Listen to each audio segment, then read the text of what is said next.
Well, good evening, ladies and gentlemen. Welcome to Monday night on Rangers Radio. St Mirren 0, Rangers 2. Daniel Candeas, sensationally red carded, controversially, should I say. Alfredo Morella's missile. It's just getting crazy. I think King Jong-il's in the crowd there somewhere. He's definitely got a bit to do with it. But anyway, on the panel tonight we've got our Fox, we've got Blue Shadow and Rudy. Good evening, gentlemen. Evening True, evening Fox, evening Blue Shadow. Evening boys, hope we're all doing well. Evening guys. So what was your thoughts about the game then, Rudy? But I don't know. I mean, there seems to have been a lot of hysteria on some social media. If you're looking at, and some daft stuff getting said. Look, we got the 3 points, back to winning ways, 2 good goals. Candace's goal was an absolute cracker. Fox is convinced he meant it. If Fox says he meant it, he meant it. It's alright with me. We got the 3 points, we got the win. Probably first half wasn't great to watch. It was a hard watch. Truth be told, but second half they certainly played much better, I thought, in the second half. But look, teams have struggled to break them down in the past. I mean, the Tims drew against them. I think that manager's first game with St Mirren, first time out with them. So, it's a win, isn't it? I've seen a lot of daft stuff, people talking about how bad it was and that we've chucked the league away with the draw against Kelly. Well, look at the league table, True. We're 5 points behind the Hearts. We've got a game in hand on them, and we're 4 points behind the Tims. There's loads of football to be played yet. You've still got a January transfer window. You don't know what's going to happen in that. You could, there's maybe a couple of players will come in the January transfer window. So for me, Sunday was just about getting the 3 points, regardless how we done it. And we did that. We got the 3 points. So I was happy enough with that, True. Good man. We'll cover the Candace and the missiles later on, guys. So we can stick to the football then, if you don't mind. Your Shadow, your impressions of the game, mate? First half, I thought we struggled. I thought we struggled to put a pass together, struggled to put any real constructive bits of football together. Came out the second half a lot better. Much better. So we got took it to, I think it was about the 75th minute for the Candace goal. If Fox says it's a worldly goal, as he puts it, then I'll just have to disagree with it. I'd hate to disappoint him. I thought it was a fluke. The wind caught it, sailed over the top of the keeper at the back of the net. That caused him to come out a bit, and that left a bit of space at the back for us to play some football in. Beautiful pass from Arfield, well finished by Morelos. Good second goal. Their keeper should have done better, but I think that describes the whole match for us as well. Could do better, and I think we need to do better against teams, because that's the way the majority of the teams are going to play against us in the Premiership for me. Aye, unfortunately, Fox, I'll come to you in a wee minute, mate. We've been joined by Jimmy from Knightswood. Evening, James. Evening guys, how's all doing? Hey Jimmy. Oh, Jimmy. Hope you're being careful with your banger tonight. My bangers just fizzled out there, mate. That's me, bangers are away. What do you think of the game? Same as the rest of the guys. First half we stuttered, didn't we? But we get out of the line. The second half I thought we played some nice football. Very sparsely enough. But I mean, at the end of the day, as Blue said there, I mean, 3 points is all that mattered at the 90 minutes, and we go to that, and that's a pleasing thing. As I said on Saturday, before and after the game, now, no matter what anybody else does this season coming up to January, we need to make sure it's win-win every game. 4 points behind the beggars, and I did say Hearts would probably implode, and it's happening. I know a lot of us want Hearts to put a challenge in, but we need to put our own challenge in. And I'm happy. 4 points, game in hand there them, the Hearts, and 4 points behind them. Keep winning the games up to December the 29th. I said that on Saturday, and I'm quite happy with that. But 2-0, Saturday does me. We'd all take 1-0 as we said, but I'm happy. 3 points. Happy guy here tonight. No problem. Good man, Fox. Done what we had to, mate. We got the 3 points. That was what everybody was hoping for. As we came into the game, we were saying on the show 1-0 would do. We've played better and no got a decent result, mate, as we've seen in previous games. But we stuck to our task and eventually broke them down with that worldie for Candias. And a superb second goal for Morelos. I think that's his 8th goal in 9 games, something along the lines. So, although we were all moaning that we're playing bad, I think it was Jimmy that said that we've moved up the table, mate. We were in 6th place there just the other week now. We're in the 3rd place, 5 points behind the leaders, and we're playing badly. Things can only get better. Aye, you're right enough, mate. We're still in touch, but if you'd like to call in and give us your opinion or disagree with your opinion, it's 0141 356 1972, or you can Skype in, send a friend request to rangersradioonline.com, and you'll be brought into the call. But for me, guys, I thought the first half was absolutely, it was dire for me. But having said that as well, the way St Mirren played, to me, teams that are treating their own support, Jimmy? Aye, definitely. You know, I mean, the way the team's been playing recently, that we've got to take every win and every goal as a bonus, you know, and the fans are getting behind the team, and that's what we've got to see every game. But I'm just listening to guys that are watching, reading guys there on different forums and that, and they're never happy. You know, we scraped against a very, very average, rubbish St Mirren team. You know, I'm just wondering, I don't click on them now because I'm just wondering for maybe young boys and lassies who maybe not got a clue. I'm not saying that in a bad way but come on, get over it. You know, it's Rangers you're supporting. Never mind putting negative comments up. I'm happy as well as many other fans going to see the Jers and 3rd in the league now, so we can't be doing all that bad. The League Cup game's gone now, so let's go forward.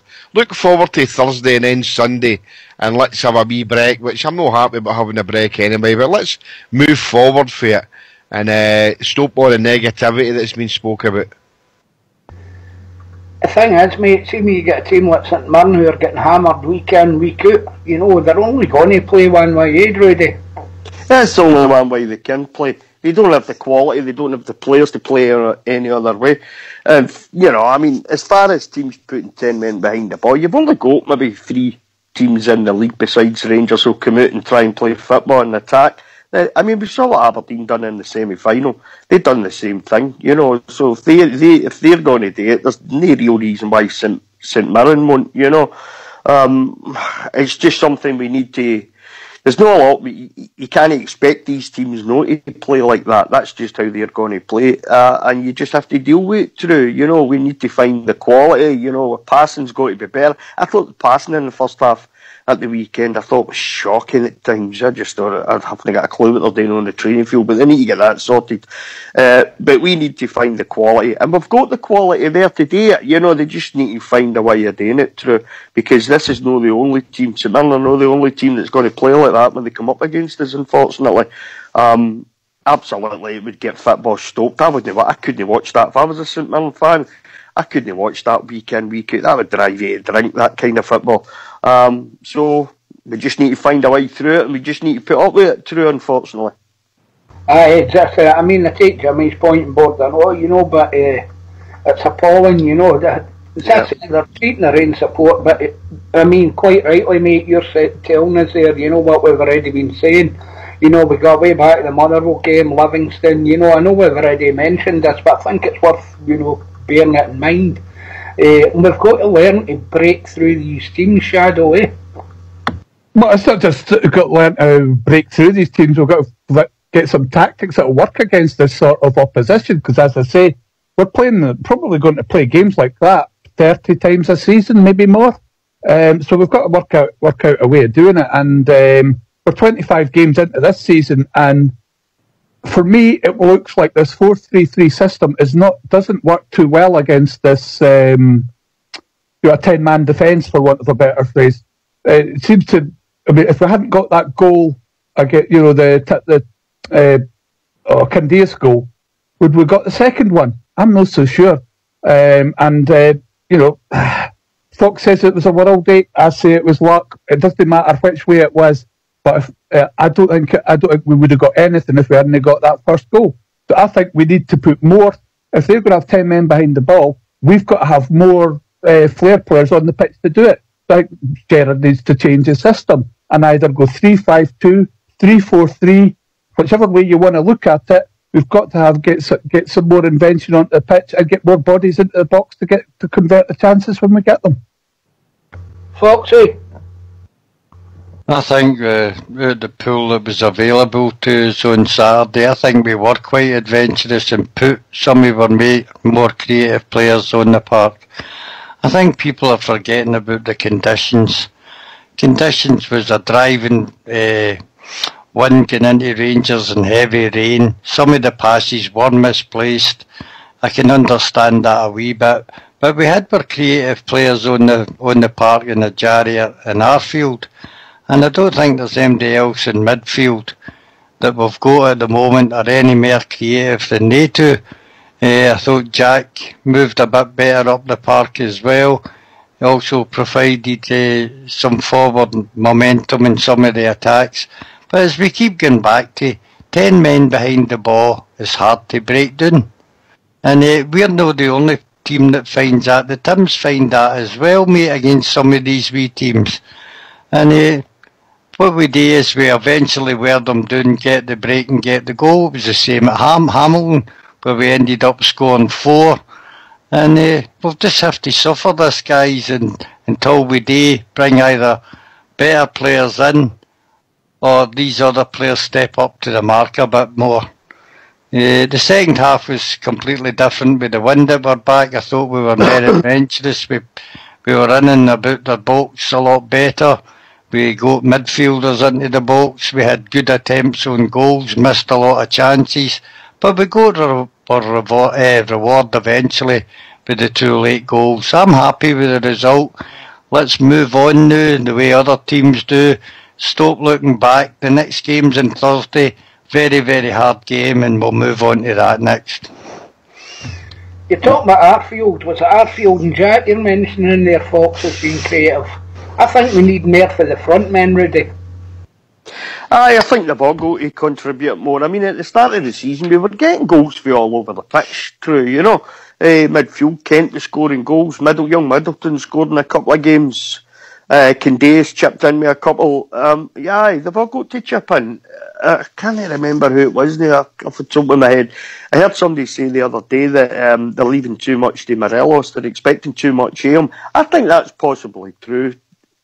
I think that we are expecting a bit too much. You know, Alfredo puts in a hell of a shift at times. And the way it's been for the last few games, we're not getting enough men, as Blue Shadow was saying, into the box. You know, he's not getting enough help. So it's incumbent upon the midfield now. Start producing, start getting into the box and start helping Alfredo. You know, he can't do it all on his own. He's a cracking wee player. He's scored plenty of goals this season. He's had some really good performances, but we do expect too much. So it's time for the midfield to step up for me now, True. So can I come in now before I forget what I was going to say, mate? Aye, I know you're at that age, mate. Cheers, thanks for that too.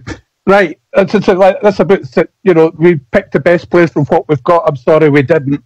I mean, if you want to play 3 central midfielders, that's fine. You play central midfielders, but you call central midfielders flair players. They might pick up, you know, if you get a really world-class one, you might pick a pass or two. But I don't think the central midfielders we've got are world-class. And if you want to get more players into the box, you've got to play your 2 central midfielders and play or 3. So if you want to play 3 central midfielders, I go 3-5-2, fair enough. And you've got to have wingers on the outside of them to make use of the maximum width of the field, so you can actually get the 3 front players and play them as strikers and get them into the box. And your real skilled players in there where they can actually do some damage, not having them sitting on the tram lines like we did when Warburton was playing, and we went through the whole bloody season like that virtually and ended up getting nothing because everybody knew how to play against us. And as I said, there's only 1 or 2 teams that are going to play any different to that. So if we keep playing like that, we're going to keep struggling in my book. Jimmy? 100%. You know, I mean, there's Saturday game. I mean, we didn't have a backup striker on Saturday. Big Laugh wasn't even on the bench. You know, we did stutter and batter about there in the first half, and no a lot of creativity. And I know Ajaria started to go forward a bit more, and the other two, Candace and Kent, started to play a bit, coming in more to help Fred. But look, guys, we need to know. He needs to be now looking at another striker come January, because I mean, we were sitting watching it here and we're saying, I mean, God, Lafferty's not on the bench, and we look and see who we've got left on the bench to come on it. And if the unfortunate situation arises that Alfredo gets injured or even suspended in the next few games, you know, we're back to square one. We're back to the semi-final game against Aberdeen. So we can't be put in that situation. We're struggling in some games, but obviously the result on Saturday was a great result for me. A win's a win. But we need to try and supplement the squad to try and make it easier for other members of the team. Having two strikers, one in and out injured, and the other one obviously he gets suspended there. But we need to get that, needs to be sorted as of January, guys, before we come into the hard part of the season. Fox?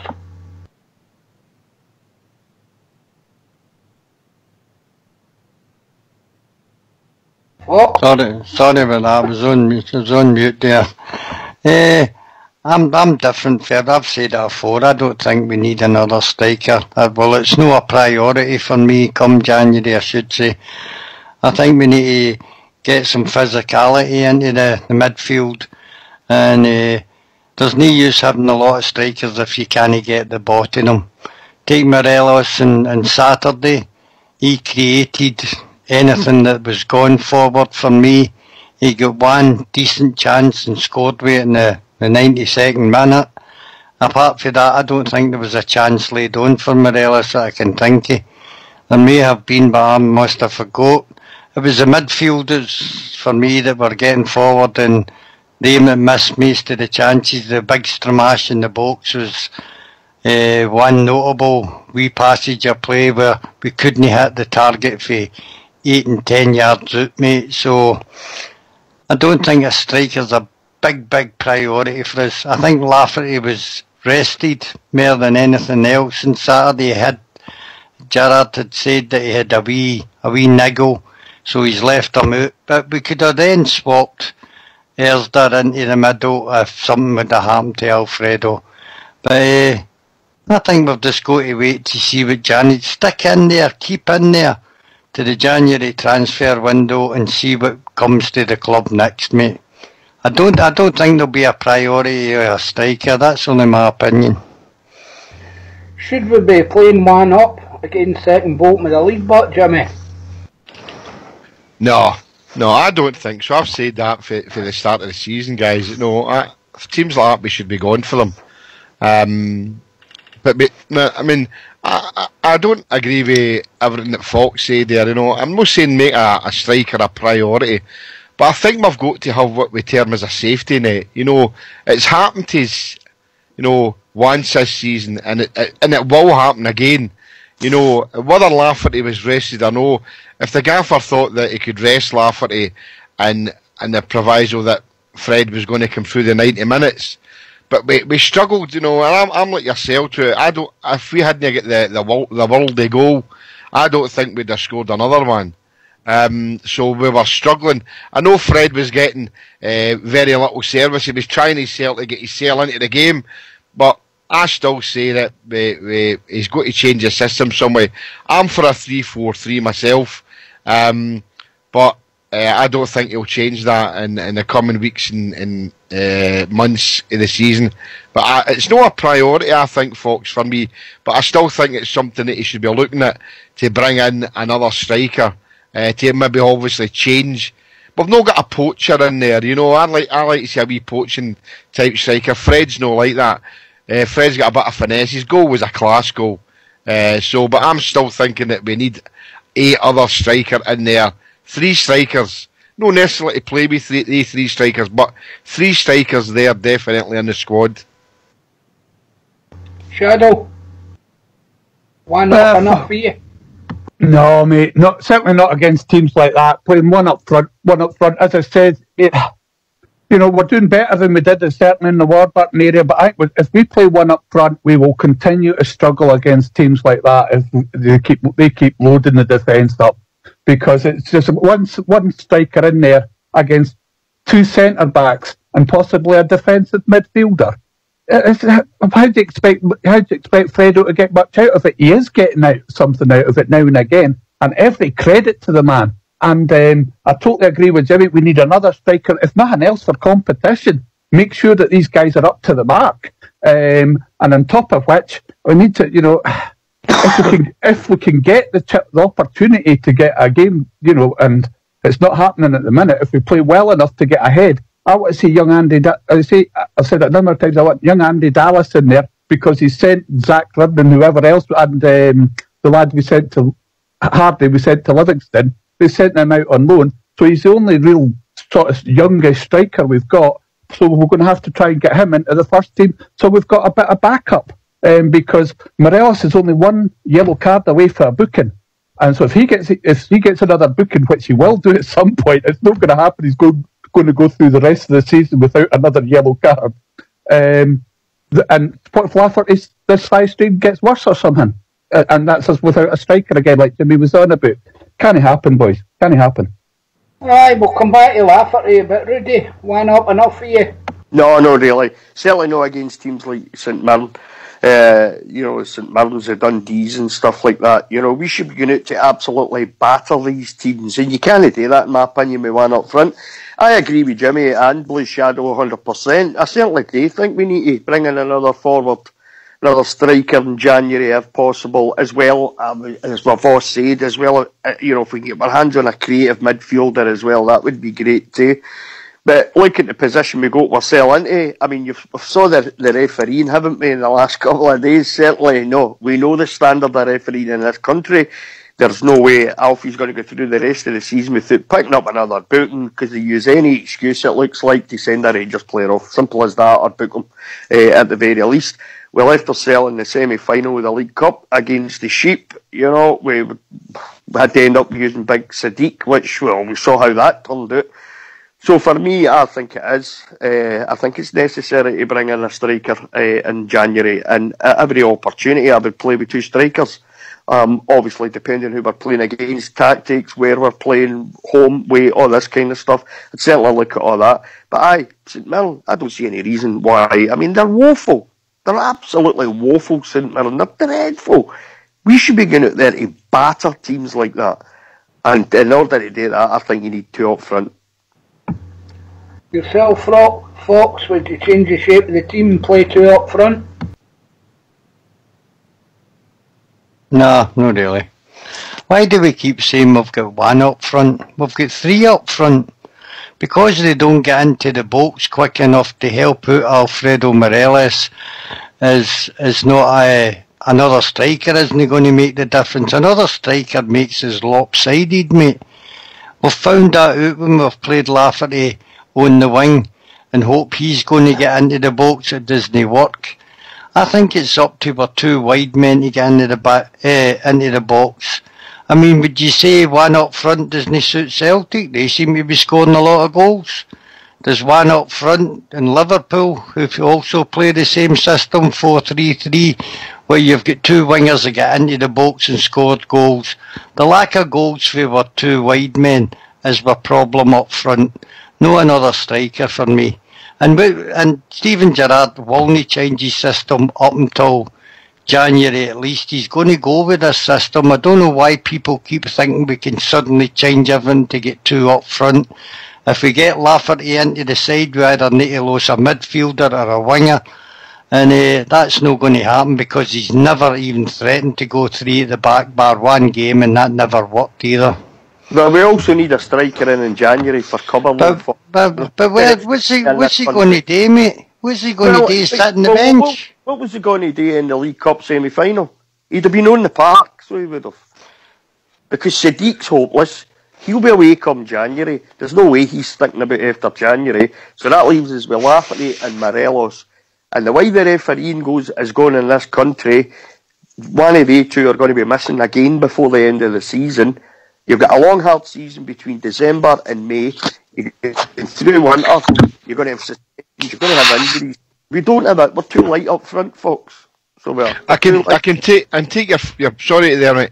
I can take your point there on board, Fox, about Liverpool and that, you know. But look, in the past, and I know we kind of keep looking back in the past, but I mean, the famous three on the bench for Rangers was Johnson, McCoy and Hateley. Any two at A3 we were playing. So we've got to have that option, surely. Even if he's not going to change it, we've got to have a bit of competition on the bench, because it can come back and bite us. What do we revert to? If we don't have another striker, that's where I'm coming from. And that aspect. I know that Candace and Kent are there, but for me, I don't think Candace and Kent have been doing enough to come in the middle. They seem to be hugging the wings all the time. But I want to see a poaching type striker in there. And if I've got to bring somebody in January, I'd like to see us do that.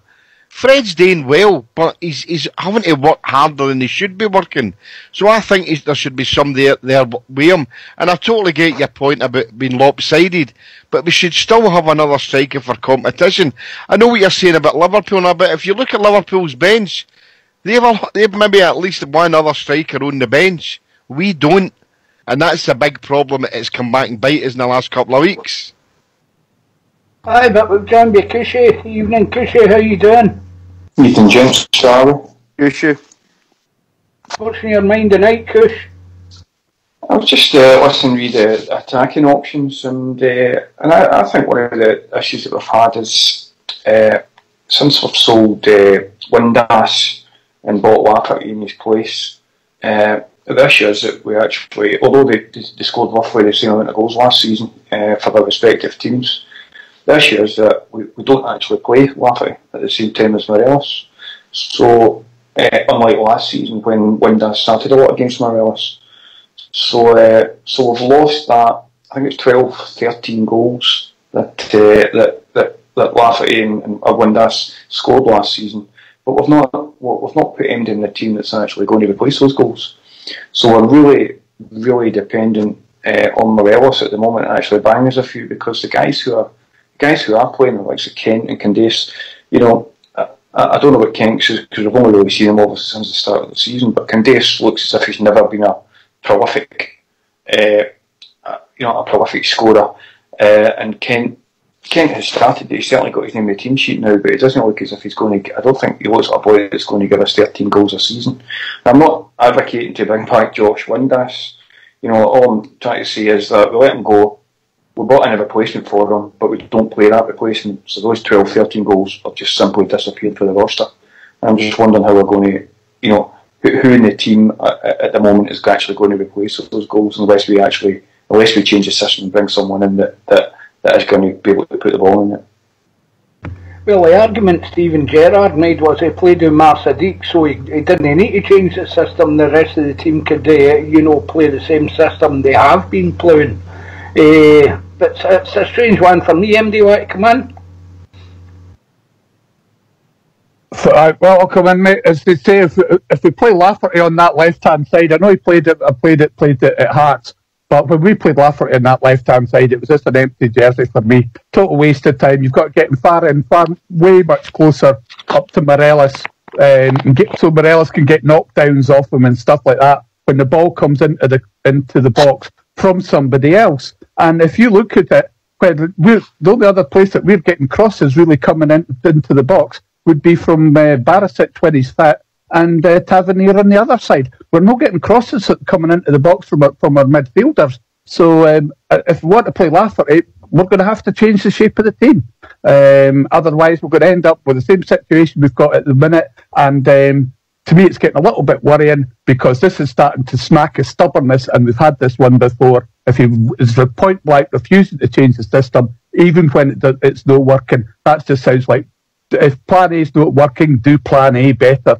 Sounds familiar, boys, doesn't it? Aye, well, I'm going to ask you guys, if you bring in Kyle Lafferty as a regular into the team, who do we lose, Fox? I really don't know, mate. You'd need to probably, if you're bringing in a forward, lose one of the other two that's holding down a position at this time, which is Kent and Candias. The other thing is to go to three at the back, but would it be right to start changing your system when the players are really... We're only 5 months into Gerrard's reign, mate. This is a system he's picked. This is a system that's used to playing. To start chopping and changes maybe causes more problems than we've got at the moment. The problem we've got is how people play against us, mate. It's not our players aren't good enough to play open games of football. It's 10 men behind the ball and another striker up there, to be honest with you, isn't going to make that much difference to the way we play. Because he'll just be swallowed up in the six that's sitting at the back, like say the game at Hamilton and the game at the weekend there, mate, where they're just covered all the time. We've got to create stuff, and Lafferty for me is not a creative player.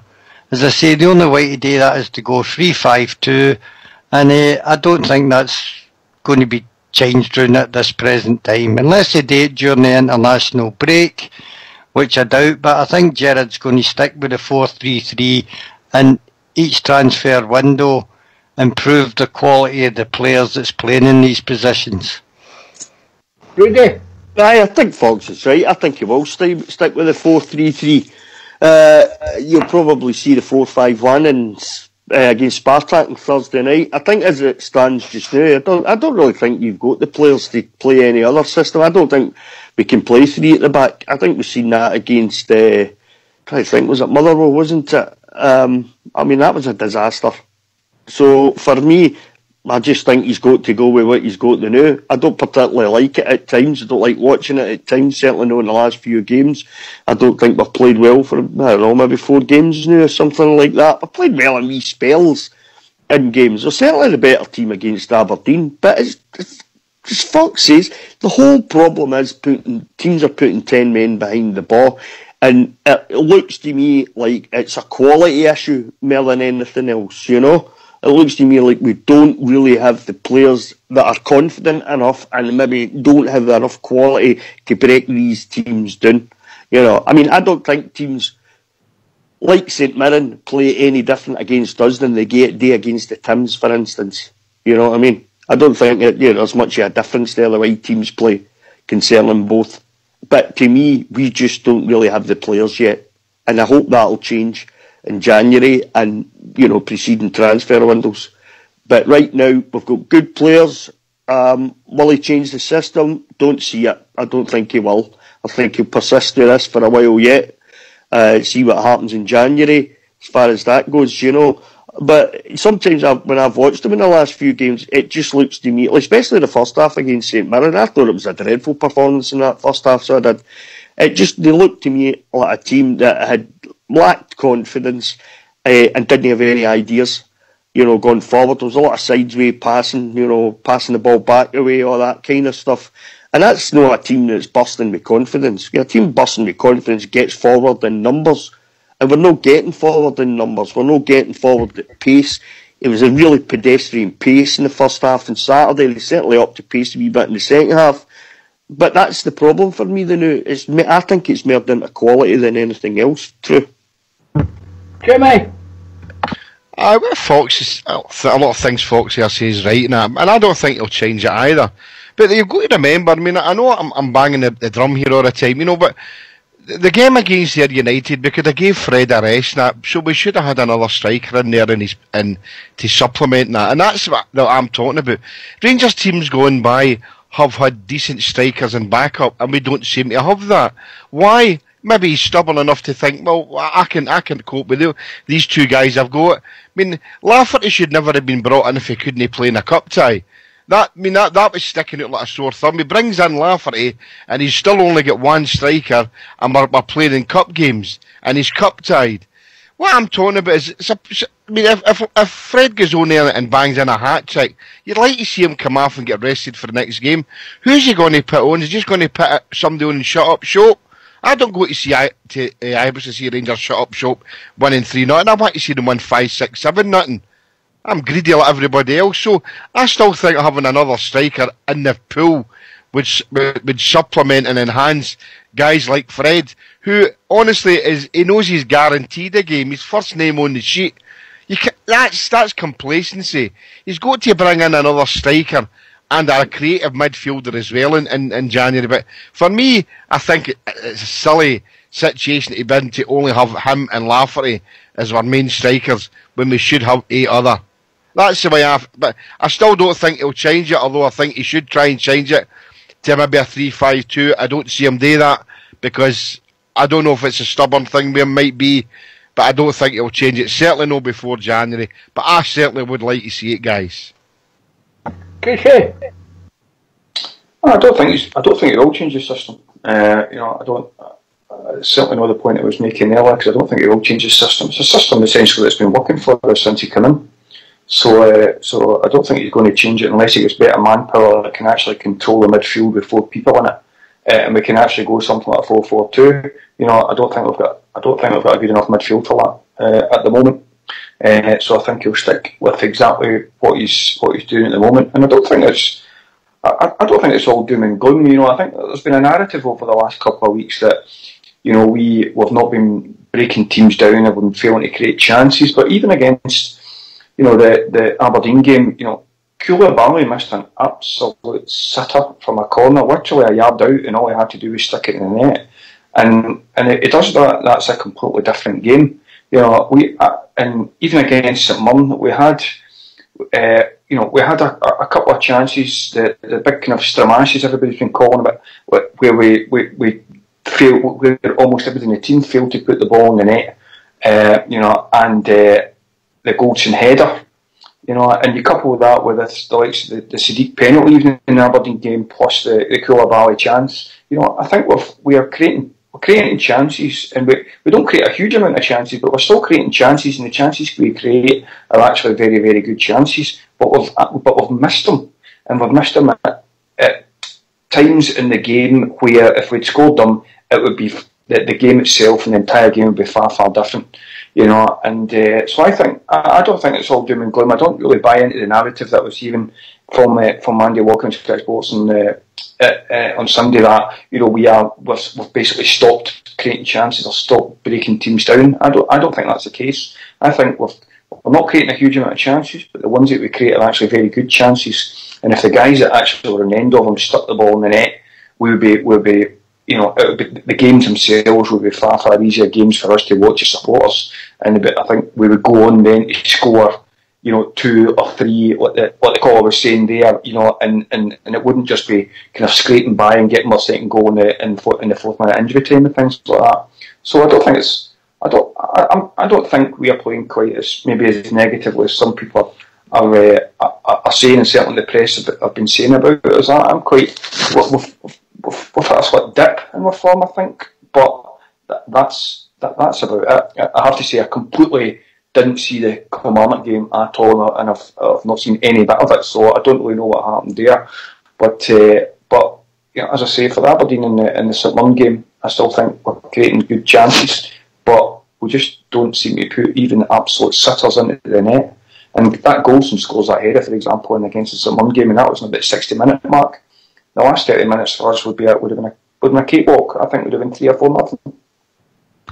Aye, it'd been a different game, surely. I mean, as far as Andy Walker goes, he's the type that gets self-abusers a bad name. But I think Fox makes a great point, and it's something we should be aware of. We're only 5 months into this, a completely brand new team, and we're a bit impatient, Fox, do you reckon? I think we're very impatient, mate. Obviously, when he started on his 4-3-3 tactic, mate, at the beginning of the season, he's brought in a few loan players who've been good players for us in this system so far this season, and I think that's where his next signings will be. Obviously, Kent and Ajaria will return down south, and I think that's the two positions he will next want to strengthen for me. Whether he does it in the summer or whether he does it in the January thing. I mean, if you look at our side, mate, you've got McGregor, who is safe in goal. Tab's all right at right back, produces chances, scores goals. Goldson and Katic were playing well at the start of the season, but badly missed Barisic, which would give us, not, for me anyway, a good solid back five. Jack's dependable, Scotty Arfield's dependable without being a really clever player, and I think the missing piece of the jigsaw will be on the right hand side with Ajaria and Kent, mate. If he brings quality into the positions, and if Grezda's eventually fit to play in the left, we've got the basis of a very good side on paper, mate. And I think we're just hoping that they're going to be championship contenders straight away. I think it's going to take us 2 transfer windows to get into that position. Although we still have a chance, we're no out of the running in this year's title. Depends what he does in January and what kind of quality that he brings in could maybe help us out a great deal in this run. Shadow. So we're just going to write off the 27 points between now and Christmas, are we? Or January, when the transfer window opens in January. How do you saying that we're going to lose the 27 points, are you? Well, does it matter? Is it all about January? So it brings in quality in January. No, but 27. You've already had two rounds, folks. Let us say what I've got to say at least, man. For God's sake, yeah, you can come back on us. At 27, we've got 27 points to cover. We've got all these teams coming up against us. If we don't increase in quality, this league could be gone before we even reach the January transfer window. And I think, but saying that, we've got Arfield. We had Arfield, Ajaria, who was playing defensive mid that last time? Jack. Jack. No, was it Jack? Was it? Whatever. None of them are what I would call creative players, unless he changes it. And it's all very well having Barisic come back and swinging great balls into the box from the left-hand side. If you've only got one wee 5'9" striker there on his own, what's he going to do against two massive centre defenders and probably a defensive midfielder, like I've said already? He's not going to. You've got if he gets 1 in 10, he gets his head on 1 in 10, let alone 1 in 10 goals. He'd be doing absolutely bloody fantastic. You've got to say, and if you remember when we go back to what we played against Warburton started off, he did a fantastic job from coming up for the first 6 months, and then they worked us out and worked out what to do against us, and we could get, and after that, he got absolutely nothing up until he was relieved of his position. Unless, and it's starting to smack the same, that Steven Gerrard is refusing to change this, even though the evidence suggests that it's starting to suggest that he needs to. You're right, Blue Shadow. You had your tea yet. You're getting a bit worked up there, mate. I don't like being talked over the top of, mate, sorry. I only said that we're not going to give up 27 points, mate. That's what I'm saying. How can he change things when he's got a pool there of players? To change what? To bring in what? I think the three that played on Saturday and have played mostly in the games this season were most creative players in Ajaria, Arfield and Jack. I think they're the best three midfielders. Who do you want to put in there that's going to change it, mate? Right, well, as for a 5'9" striker that can't get his head in the ball, he's doing all right. He scored about 13 goals this season, mate. But they're not coming. I was talking specifically about when you're saying when Barisic was coming back and Cross is coming into the box, which is not Morelos' strength. If you had Lafferty in there beside him to create absolute mayhem with 6'4" frame and to be able to create knockdowns and whatever else, or whatever could come down that Morelos could feed off, he might nearly have half that amount again, especially with the dominance that we've got in midfield. If you go to 3-4, and if you're saying that you would get more if you had, if let's say went to a 3-4-3 and you played Candias and say Middleton from the start, as well as the three boys that we had up front. Are you not saying we'd have more firepower up front? And they were giving us next to nothing coming back at us after the first half. First half they were working their socks off and creating a few problems for us, perhaps. But that still leaves us 5 men in defence, 3 centre backs, and your two central midfielders. And is they're not going to hold them up, do enough to hold the play up until the rest of our attacking players can get back and give them a bit of a hand? If they can't, they shouldn't be at Rangers for me. Settle that one, Rudy. To remind you about the point we were talking about, being in situ, new team for 5 months, we'll be too impatient and we're looking for too much, or the expectations too high.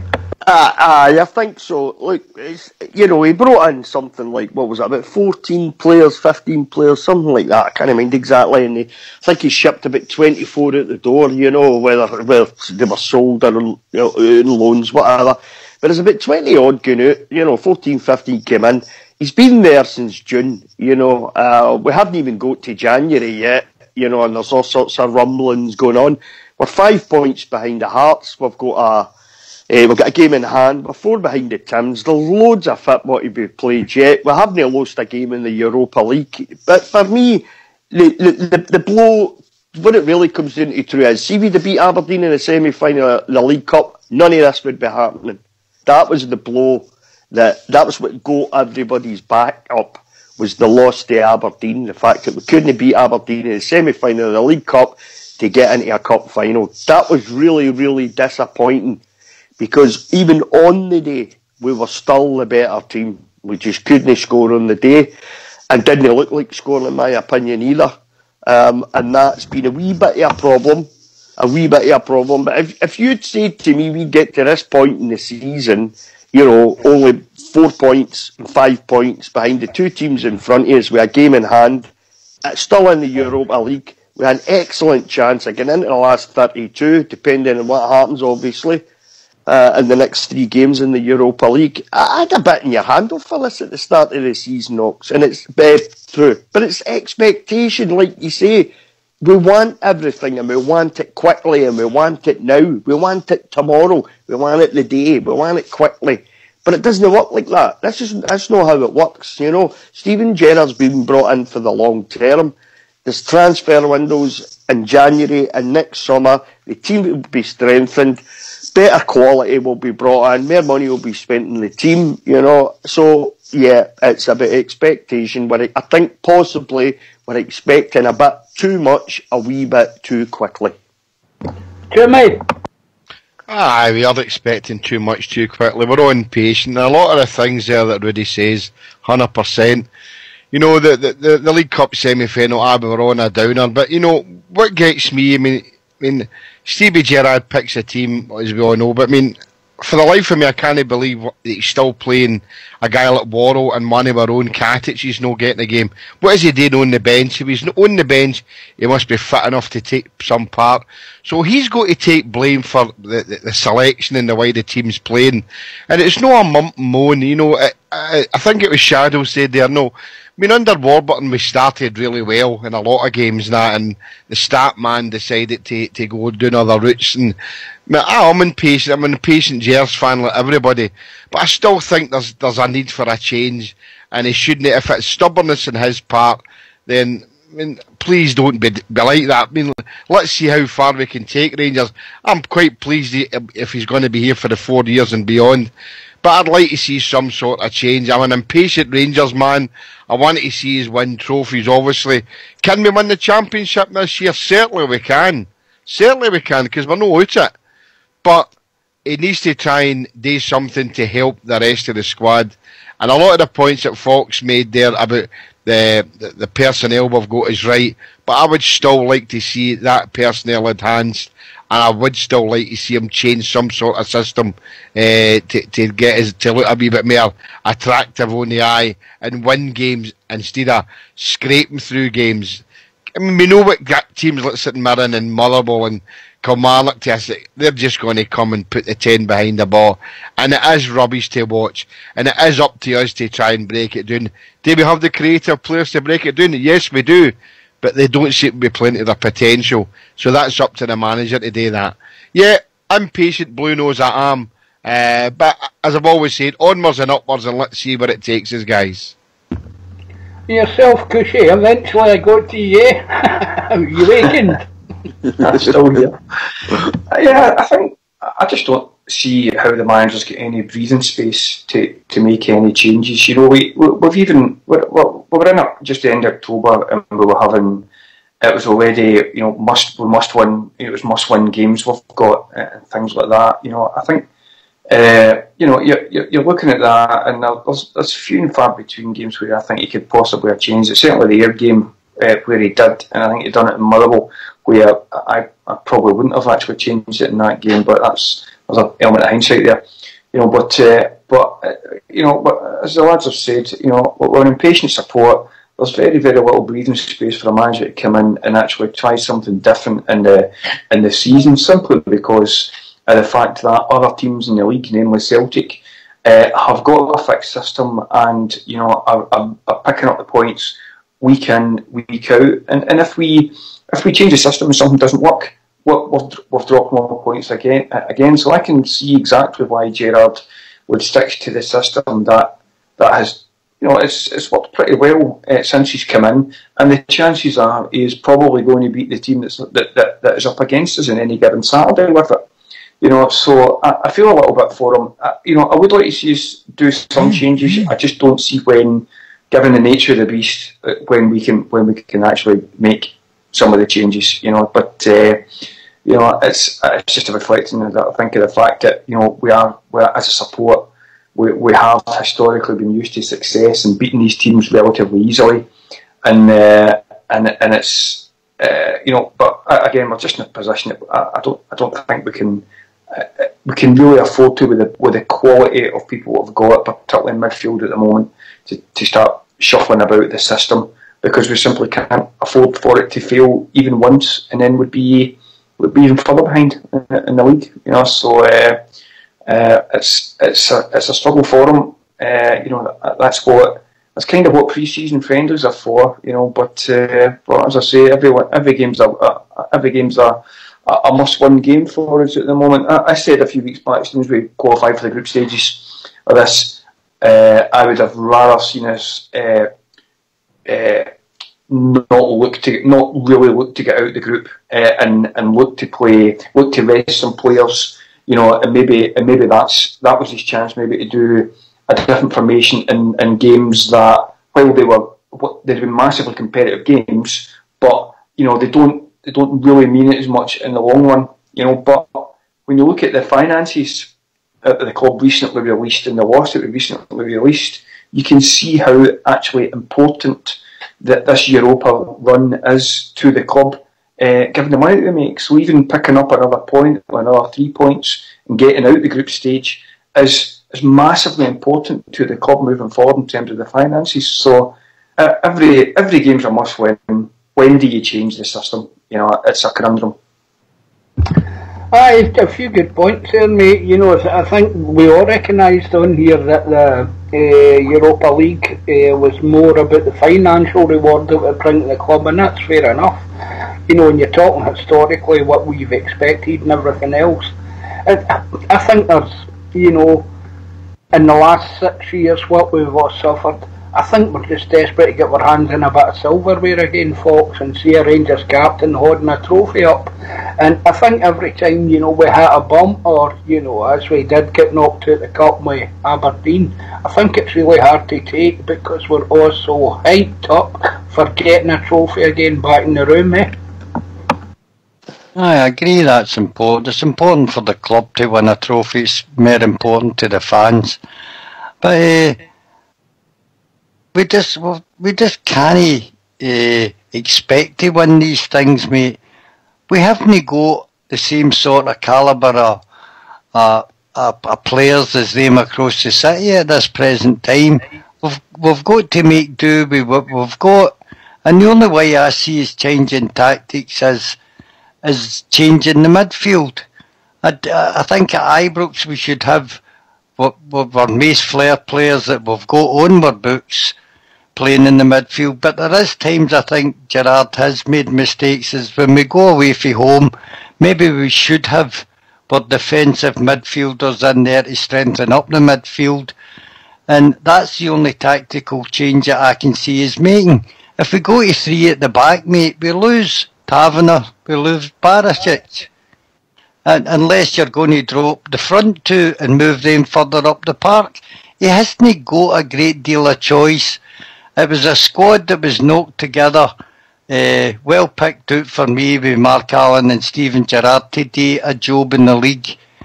So we've lost the League Cup. It was probably the worst out of all the trophies that we could have lost, so it's not any great big deal to me, although I would have liked to have been in the final same as everybody else. But to expect this team, well, not thrown together, but placed together in a short spell of time in the summer, I think the squad's doing well. They're just no up to the class that we as Rangers supporters think they should be. And it's going to take time to get us up there. And I think people rushing in to say, oh, we should be beating Aberdeen or we should be beating Kilmarnock. It's no turning out like that, although we all want it. We've just got to be a little bit more patient. Okay, pal, we've been joined by Big Ulster. Evening, Ulster. Hello. How you doing? Not too bad. I was a bit busy there, so I haven't heard any convo, but I just caught Foxy there at the end just saying about patience. Rangers fans, patience! Never going to get that. Okay, pal, I'll move on to Blue Shadow and then I'll bring you in later on then, Ulster, okay? No worries. Right. Shadow is at our recent history. We're all desperate to get a trophy back again. I think everybody's desperate to get a trophy back in there too, isn't you know, nothing would make me more happy, but on a number of fronts. The second one is just to stop any nonsense of this treble thing as well for the other side of the city. Get a bit of silverware in for the boys. It'd be absolutely fantastic. But to me, losing the League Cup semi-final was certainly not the end of the world. You know, I understand at the start of the season, I was totally for focusing more on the European run than we were focusing on the league, which is why I think we dropped points against Aberdeen and Motherwell. But I just totally understand, you know, the finance that's available and the finance that we needed, considering what we spent in the closed season. Yeah, totally understand that. But once we actually got to the league, the league stages of the Europa League, I think we should have switched focus back onto the league and concentrate on the league games. And we need to say, because if we can get the league this year, then the financial rewards from the Champions League next year would far exceed anything that would be available from qualifying from the league stages of the Europa Cup this year. Because once you get through, if we get through this level of the Europa League, you're up against some cracking teams like Chelsea and Arsenal and AC Milan and teams which I think we've got very little likelihood of beating for me. So for me, it's a league every time. Aye, fair enough, mate. Jimmy, just desperate to get a trophy back? Of course we are. I mean, it's what we want, you know, no matter what trophy it is, you know. But I know the League Cup's the one that went first, you know, but I'd have loved to have been in the final like everybody else. You know, I said to a guy last week, you know, he said, it's only the League Cup. But to me, it's not just the League Cup. It's a treble for them. And anything we can do to stop them winning a treble.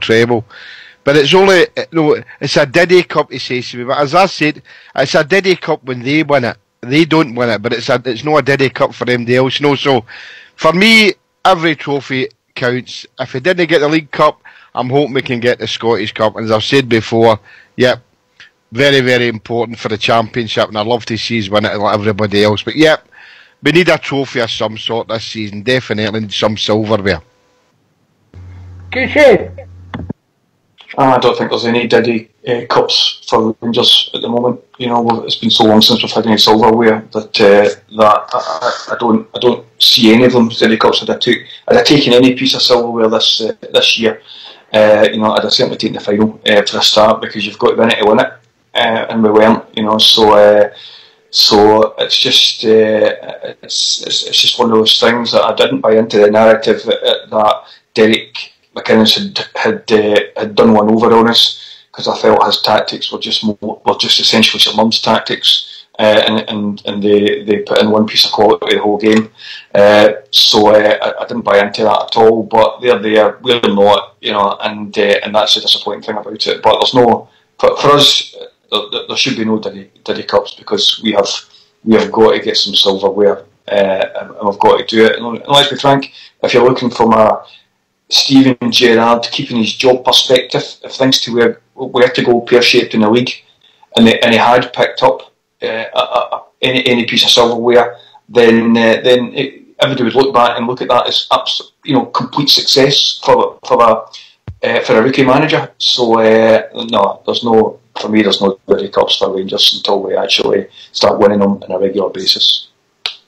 Aye, good point, mate. But if Fox, we can go and mute, gentlemen. I'll bring Big Ulster in at the same point after the tunes. It's time for the cultural interlude.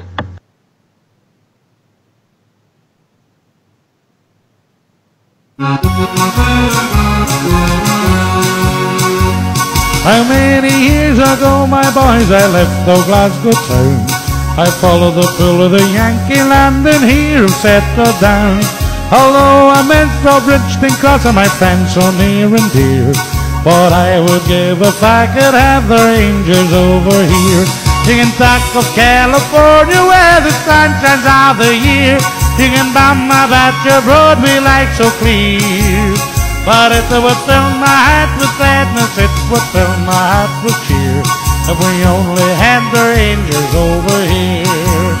For they're the finest team in all the land, and I'm sure that you'll agree. To see them win is something grand, it's part of history. For the boys who fear no noise, my lads, and I mean this quite sincere. What I would give if I could have the Rangers over here. Singing Buck of California where the sun shines all the year. Singing Bama about your Broadway life so clear. But it would fill my heart with gladness, it would fill my heart with cheer, if we only had the Rangers over here.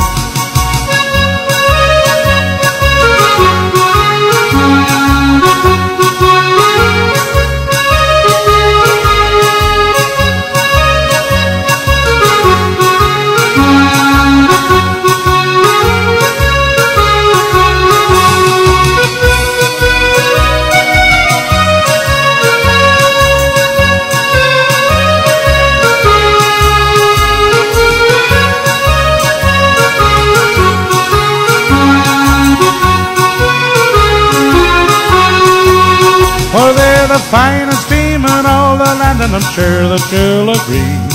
To see them win is something grand, it's part of history. For the boys who fear no noise, my lads, and I mean this quite sincere. What I would give if I could have the Rangers over here. Singing talk of California where the sun shines all the year. Singing Bama about your Broadway life so clear. But it would fill my heart with gladness, it would fill my heart with cheer, if we only had the Rangers over here. If we only had the Rangers over here. If we only had the Rangers over here. And that was the BBC Light Orchestra playing If We Only Had the Rangers Over Here in E flat. Thank you. Right, Ulster, are we desperate for a trophy?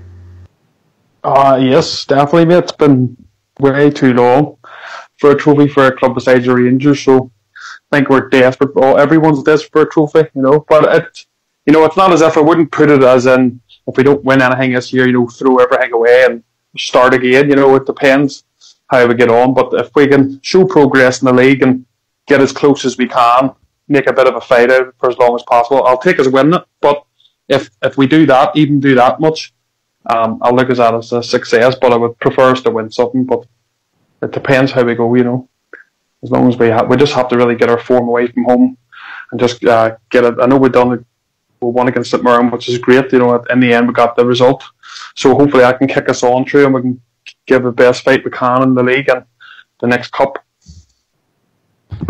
Aye, definitely, mate. I don't know how you guys look at it, but see, at the start of every season, I look at every competition we're in, and lately we've been kind of tipping them off one by one. Right, we're not getting that, we're not getting that. That's the way I look at it. I have no interest in this talk with them across the road, but trebles, because I know the media will shove it down our throats anyway. If they possibly can, but that's not what's pushing me. I think psychologically, as a club, the sooner we can put a bit of software into a bit of silverware into the trophy room, the better, Fox. Aye, but look, guys, I mean, this double, treble, on paper, they should have been doing that for the last 5 years, mate. They've been their wage bill is probably something like 3 times ours. The squad worth is probably 3 times ours. We've got to be realistic. This squad was put together for about £10 million, mate. And as I say, on paper, we think, it's Rangers, we're playing no bad, we should win things.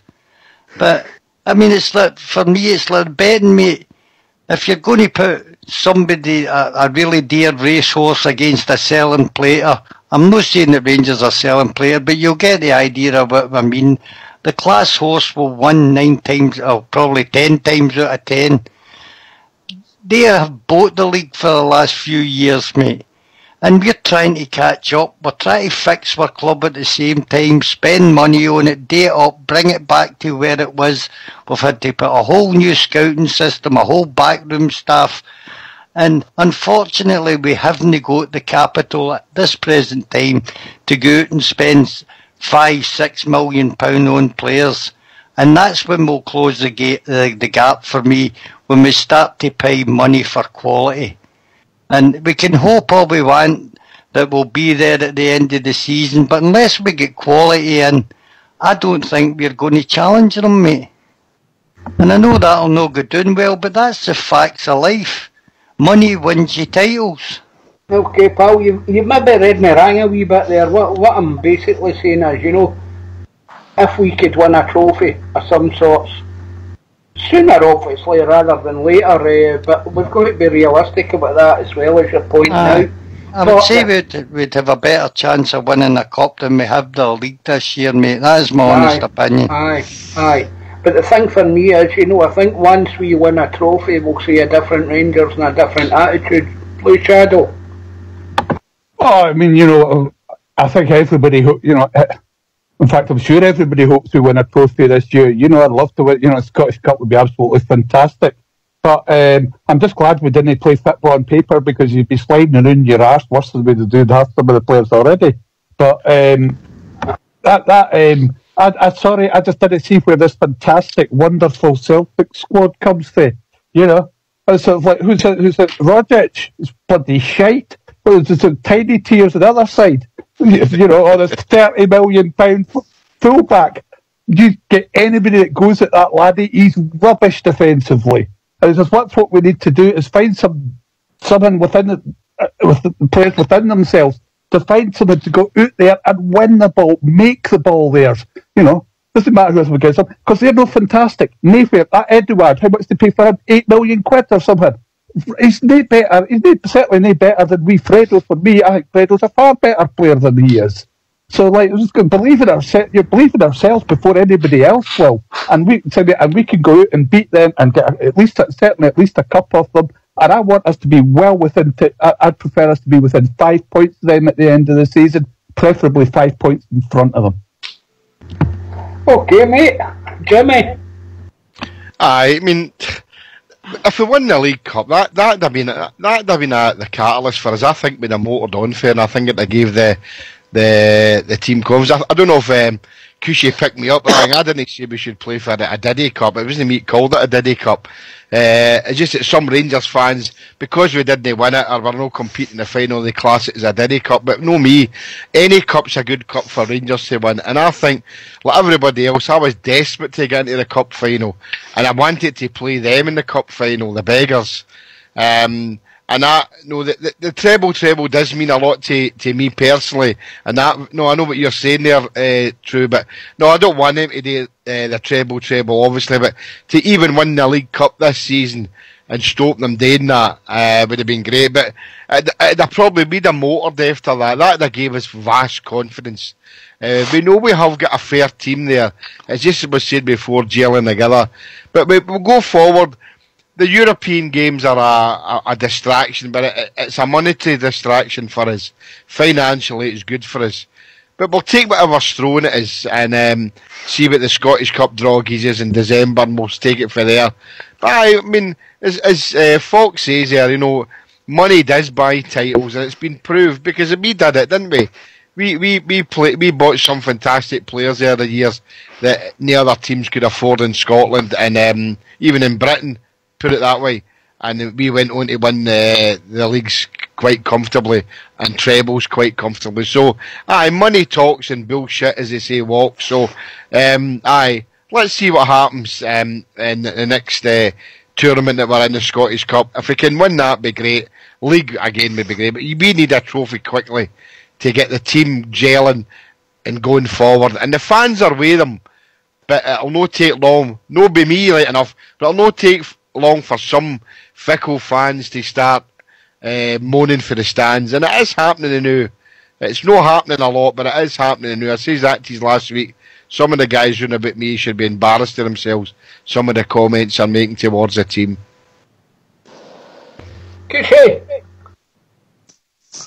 Well, I tend to agree with folks to an extent. Obviously, the finances, their wage bills is over 3 times ours, but that. But by the same token, that doesn't necessarily mean they're 3 times a team. You know, I think we are closer to them this season in terms of the personnel we've got in the park than we've had for a good few years. I still think our midfield is simply not as good as theirs. Full stop. I think we've got players that are better than Celtic's. You know, in terms of Morales, in terms of better right back, but I think the midfield and some of it in their attack, particularly when they go forward, they've got a better midfield than us, and I think that's an area that we certainly need to improve on in January. I think folks touched on it earlier on in terms of Ajaria and Kent maybe moving back to their parent clubs. Actually, those are the 2 players that I would like to keep, and it would be the Jacks, the Arfields and the Koulibalys and the Candiases that I would be trying to bring in quality in those particular positions to try and augment what we've got there. I think if we are going to win anything this year, there's a better chance of it being a cup. I've certainly not written off the league and the main reason for that is, you know, Steven Gerrard has only been here 1 transfer window, and if he can do even slightly in the January transfer window what he's done in the summer transfer window, then you know we may see another big kind of bounce, if you like, from the January transfer window. So I've certainly not written off the league. I think it's all to play for. I think one of the things that we have got is some better teams in the league in terms of Hearts and Hibs, who are looking to kind of take on Celtic, even though Hearts look as if their injury crisis has scuppered it in the short term. But I think it's all to play for. You know, I'm still very optimistic about what this season holds for us, and until if we do start falling away in the league and without the cup, obviously, you know, things will change and opinions will change. But I'm still very optimistic about what this season's got to hold for us. You know, notwithstanding the fact that we are still unbeaten in Europe. You know, we've still got potential to get out the group. And even though, as I think it was Billy Shadow said, that we might have some really big teams in the next round. Gosh, those are the games that you want to be playing, surely, to get the profile of the club back up. So I'm disappointed without one cup, but I'm very optimistic with what the season holds for us, and I hope we can keep it going as long as we possibly can. Good point, mate. Ulster. Yeah, I think you're right, Trino. If you can win a cup or a league title, it's another hurdle jump for us. I think it becomes a mental block sometimes. The longer you go without titles, you get maybe in the mindset of, is it ever going to happen?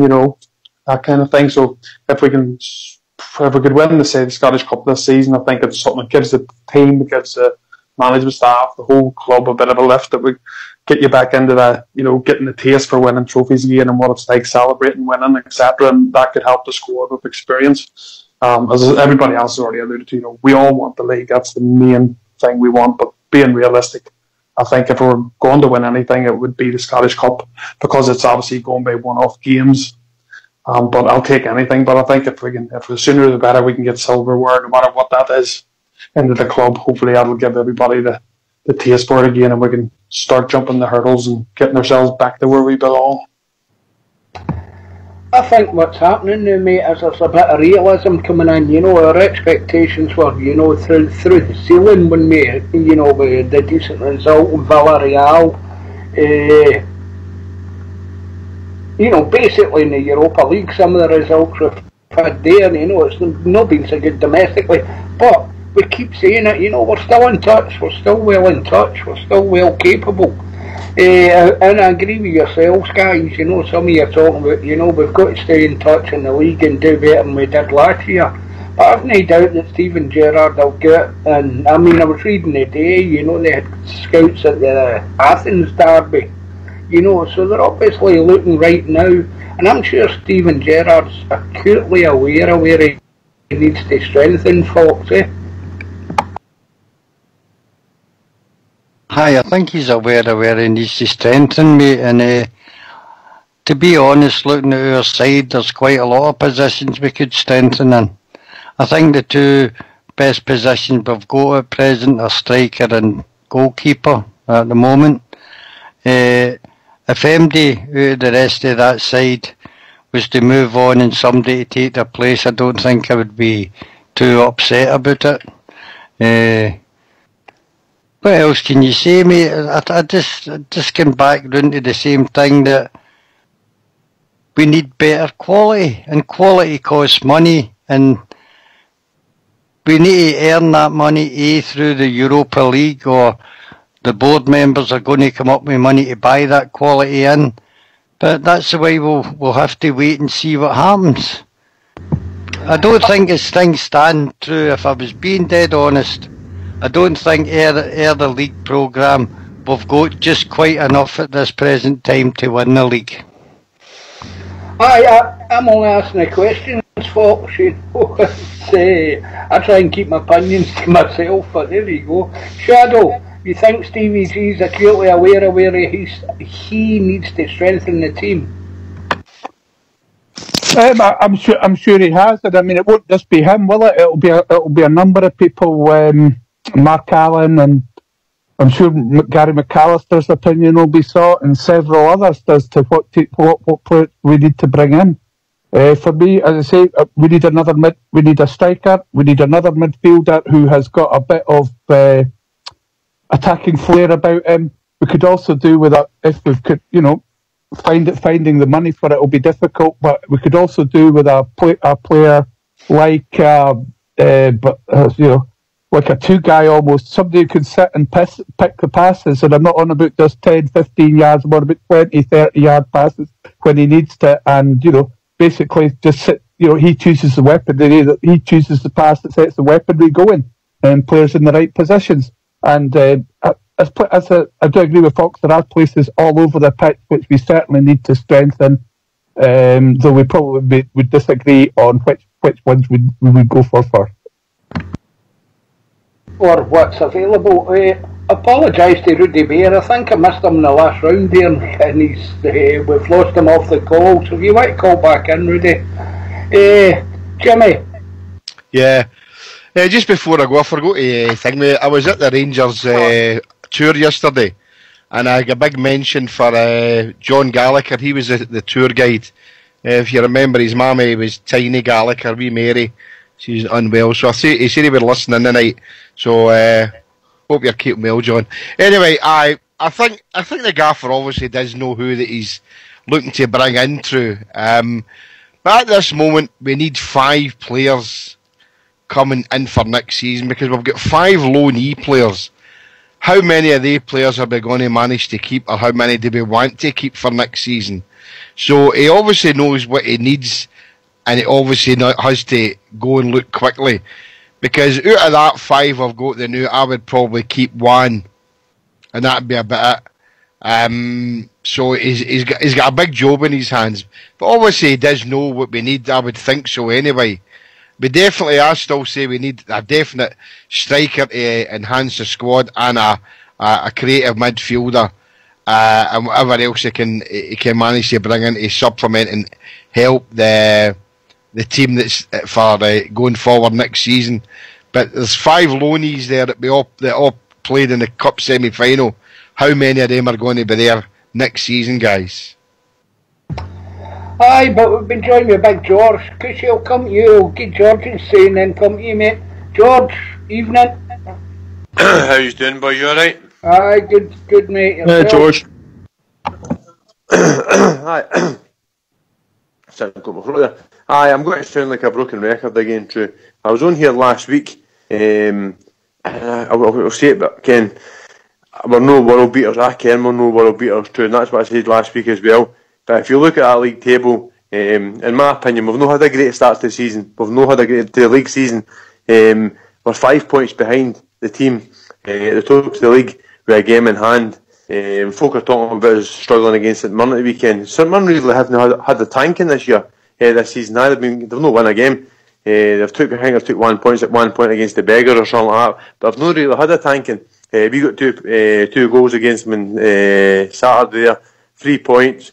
We're doing no too bad, true. I think we're actually doing quite well. I mean, for us to have a poor season, we're 4 points behind the Beggars, and they're having this fantastic season. They're starting to fire on all cylinders and things like that, and we're having a poor season. I think our fans, and again, we do expect that bit because we're Rangers. We've always expected that, true. But we've got to remember where we've came from, where we're going, and like Fox was saying, we've put that team together expecting to maybe go through a couple of qualifiers in the Europa League and have a good run in a couple of cups. We've better teams that got beat off Aberdeen last week, true, has been put semi-finals than the team we've got to now. I think we're having a no bad season for the team that's been put together and the young guys and that we've got playing for us now. If we can get to this next transfer window, winning the games and still being that amount of points behind the teams in front of us, I'll be quite happy to go in the next transfer when they got a couple of players and go for the rest of the season, true. And I think the league season's still on. I really do. I think it's they can go out and spend millions. I can, they can go out and spend millions, but it's not about spending millions. It's about having the right manager and the right team, the right guys behind you. And I think we're doing no too bad, true. I think our fans are not expecting too much. We're not expecting too much, but I think we're just being a bit down on the team. A bit down in the team that we're actually got to now. I think we need to realise where we've actually came from and what we're actually doing. I think we're doing no too bad, true. Aye, fair point, George. Positive as usual. Cushy? Yeah, I actually wholeheartedly agree with George. I think we're actually doing not too bad at all. If we can get a bit closer to the top of the league in Celtic by Christmas, we're playing them at Ibrox. We could potentially go into the January transfer window, still in Europe and still playing European football. That for me, that would be absolutely, that'd be amazing. Frankly speaking, if we can get closer to Celtic, come after Christmas and still be playing European football in January, I think that would be an absolutely fantastic achievement for us, given where we were in literally June the 1st. To be able to say that, I think would be a phenomenal achievement for the club. And I think we just need to. It's very hard, and I understand why it's hard. But I think as a support, we just need to get away from a wee bit from the roller coaster we tend to go on when we're on games where every win is a fantastic result and every point dropped is an absolute disaster for us. If we can find a bit more equilibrium as a support in terms of how we approach the results for that. I think it might stand us in good stead, and it might just not seem as if the way we approach it, saying every single game is a must-win game, when frankly we weren't even out of October and we were talking about must-win games. You know, if we can get a little bit away from that, and as I say, still be playing European football for January and try and get closer to Celtic Hearts by Christmas. I mean, come on, I think that'd be absolutely fantastic. Okay, Ulster. I would agree with that. If we can, because December's going to be crazy month for us, a lot of tough games. So if we can come out of that as unscathed as possible, still in touching distance, if we're still in Europe, and if the manager's given a few funds to get the players in that he thinks he needs to push us on, I would take that as well. Definitely, I think that's what we need to try and do. I would take that now. Try and be as close as we can, still in touching distance. Come through December and add a few players, because there's no doubt in my mind that Stevie G and his whole backroom staff are all looking at what they think we need to improve on. I think he's already said that before anyway. In the last couple of games, you know, there might be some players that mightn't play for us in a semi again for Rangers. So he obviously thinks himself there's places in the park that he thinks we can improve, and I think we'll do that in January. You know, so for me, a bit like Cushy and George, you know, if we can get to that stage and add a few players, I'll be very happy. Okay, we wait and see. Can I just make a wee announcement on behalf of Skipper here as well? There's a remembrance service in George Square on Sunday in Glasgow.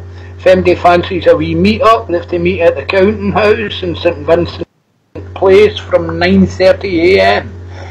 Back there after the service for refreshments, lunch, and then I'll be heading over to Ibrox for the Motherwell game. So if you fancy doing that, meeting up with Skipper and a few of the lads, you'd be very welcome. There we go. But listen guys, can we change the subject a wee bit? What do you like to go for? Can they send an off or Morelos getting pelted? Morelos. Okay. Morelos hit with a missile. We've seen it happening all week. According to Tony Fitzpatrick's claiming tonight it was 2 St Mirren players hit as well. Thoughts on it, Fox? It's a disgusting thing that's happening in football just now. I'd love to see people that throw coins jailed, regardless of who they support. And the sooner we get out of the game, the better. Alfredo Morelos, a young man, got hit with a coin at Love. What's it? It's not called Love Street anywhere. Well, that's St Mirren on Saturday. I think it's called the Simple Arena now or something like that. But luckily for Alfredo, the coin struck him in the midriff and never done any damage. In fact, he's such a strong young boy that he never even noticed it. Unlike the guy last week who went down like best faller that he used to play years ago. He gets stuck in the midriff with a coin and knocked him over and nearly knocked him out. I mean, but it's wrong to throw coins, and as soon as they get it out of the game, the better. Shadow? Yep, I've got to agree there. Absolutely disgusting. Should never happen. I think it's, I mean, if that hit somebody in the eye, that could affect them for the rest of their life. That's a danger. To me, that's an offensive weapon, and people should do jail time from it. It'll just take the coppers to get one, and put him in jail. And I think that makes it go a long way towards stopping this, because it's got no place in any football, let alone Scottish football. Aye, well, Jimmy. Aye, same sentiments as the other guys. And that it's a deplorable act, a cowardly act.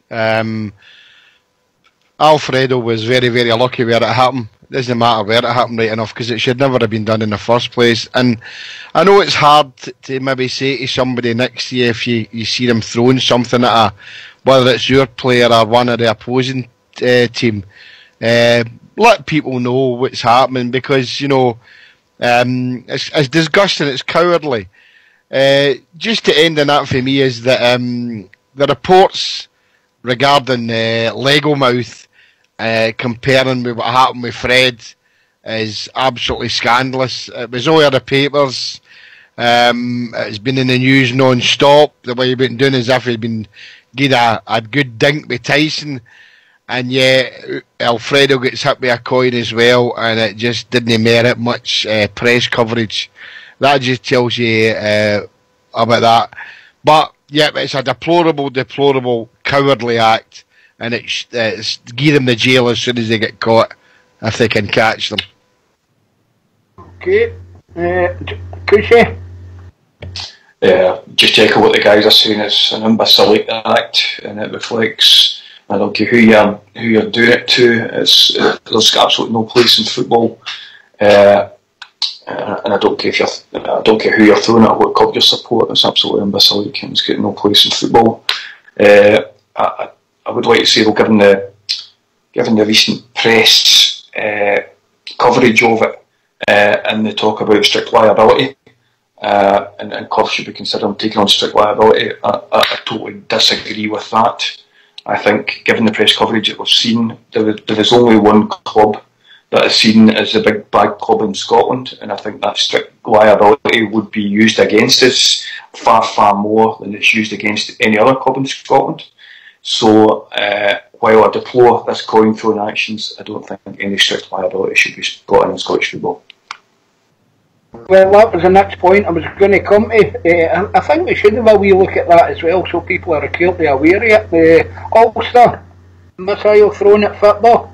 It's pathetic, mate. It's a real stupid thing to do. From no matter what team you support, no matter who's getting hit, it just should not happen. Unfortunately, it seemed this last couple of weeks and months, it's came back into the game. I know it was in the game before, but it seemed to have disappeared. It seemed to be rearing its head again for some weird reason. But I think the politicians and BBC, Scotland, etc., have to take a responsibility too on how they react. You can't react to one person and put so much ethos on the whole situation, and then sort of paper over the one that happens a few days later. I think no matter who's getting hit by a coin, it should be fully investigated, and everybody should be calling it out. Unfortunately, Morelos' incident hasn't had the same coverage. I think it wasn't actually one SNP. I don't know if he's a counsellor or what he is, but he was actually in attendance. He's a St Mirren fan, and instead of coming out and instead of castigating the people that threw that, he decided that he wanted to ask the Police Scotland of why they aren't arresting Rangers fans for celebrating at the side of the pitch. So this is what you're up against, unfortunately. But I think if you're going to throw a coin, a bit like us on here, we're honest enough to say no matter if it's a Rangers fan, Celtic fan, or anybody else, it's totally wrong. And whoever is doing it, or if they're found doing it, they must get the full length of the law through at them. George? I agree with everybody else too. It's completely and utterly no place for it in football. Doesn't matter what team you support, who's it aimed at. There's absolutely no place for it in football true. But what I will say, when we'll go back to it again, I wouldn't have even mentioned this true if it isn't brought up, but what I will say is, you see what happened to Andy Halliday 2 years ago against Morton for the middle of the park. He put his hand up to the Morton. He'd been taking abuse after him for 90 minutes, scored the goal, put his hand up and got booked for it. We'll go back before we even go to the one that happened midweek there. The one Chris Boyd yesterday scored the goal and he's right out of the fans. If that's no inciting a riot, I don't know what is compared to what Andy Halliday done. And then you've got that last week on Wednesday night for a manager, and he shouldn't be hit with a coin. Nobody should be hit with a coin. You should be able to go to your work and do your job without getting hit with coins. But for it to turn round that close to a home supporter in an away dugout and act like that as a football manager, the man should be banned for standing in that dugout again. He's provoking people to do things, and I'm not saying that's what people should do true, but he's provoking people to do things. And if that's not inciting a riot, I don't know what is. If a football player or a supporter can get into trouble, a manager should be able to get into trouble as well. It's absolutely disgraceful what he gets away with because he's no right in the skill. I didn't agree with him getting hit with a coin, but it should be looked at true. Well, that was the next point I was looking at as well. With allowing with strict liability, I think managers and players now, we can't get away with it. Alfredo was celebrating, he ran out of the St Mirren support, it was celebrating. You mentioned Chris Boyd. You know, you could go as far as Griffiths tying scarves and goalposts and things like that. You know, I remember way back, Wally Henderson scoring a goal against them at Ibrox. Now, he ran back up the pitch. He was halfway between the halfway line and their goal and turned and put his arms up towards him. They got I can't remember if he got booked or exactly what happened, but he was censured for it. But I think managers and players, you know, it's not a new thing. You know, you can antagonise fans and all the rest of it. I think they've got a responsibility. You know, look, don't do that. You know, you're only going to wind the place up. You know, what's the point? And then if something happens, there you go. And this is when you leave yourself open to accusations of bringing it on yourself. You know, regardless of the rights or wrongs of that. But what concerns me is, because she touched on it, is the strict liability. Now, we know the government, they had the Offensive Behaviour and Threatening Communications Act in place, which has been repealed. You know, it's been thrown out now, and they've been arguing about bringing something else in. And I remember them specifically mentioning, you know, sectarian singing and things like that. You know, we should deduct points off of clubs, and they're looking for any excuse. So see, if you throw a coin at a football match or you misbehave in any way, you're playing right into their hands. You're giving them every excuse to introduce strict liability. Like Coochie, I would hate to see it happening, because they're going to use it constantly. Now you take it, for instance, you know, the last game of the season we play, say Celtic, there's a bit of naughty singing, and they decide to take points off, and it's a league decider. What is that going to do for the game? You know, it's a sporting spectacle, it's an entertainment, but, you know, people need to screw the head round about this. Strict liability for you folks. No, and I don't see the clubs ever voting it in either. I don't know how a club can... Sorry mate, before you go any further, what I'm talking about the government imposing it, enforcing it.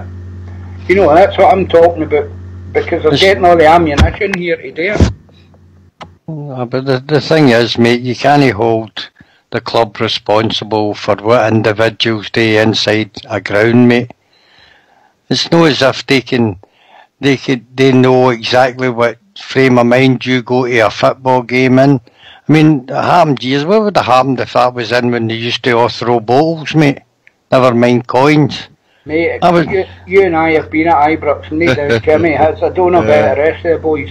And it happened, it wasn't just Ibrox, mate. It was everywhere. I went to all the away games as well when I was very young. And you were always put down the front because you were a boy. And as soon as you seen the first one going, all the Waynes were all ducking onto the ground, mate, because they never ever reached the pitch off of them. And used to smash all about you. As I say, the clubs can't be held responsible for what individuals do. I don't think it's right, and I hope it never comes to pass that they bring that in. Shadow. It's an absolute pile of rubbish. I mean, for God's sake, there's enough CCTV now about stadiums all over the country. God knows how much we pay out these days to people, to Police Scotland, to police these games. Well, they can earn some of that money and find the people responsible from the CCTV, take them to court and prosecute them. It's not the club's fault for me, and any of this nonsense just smacks way too much of Big Brother, and they're just going to ruin Scottish football for me if they try that nonsense. James? No way. No way, and if they try and implement it, that's the end of football as we know it.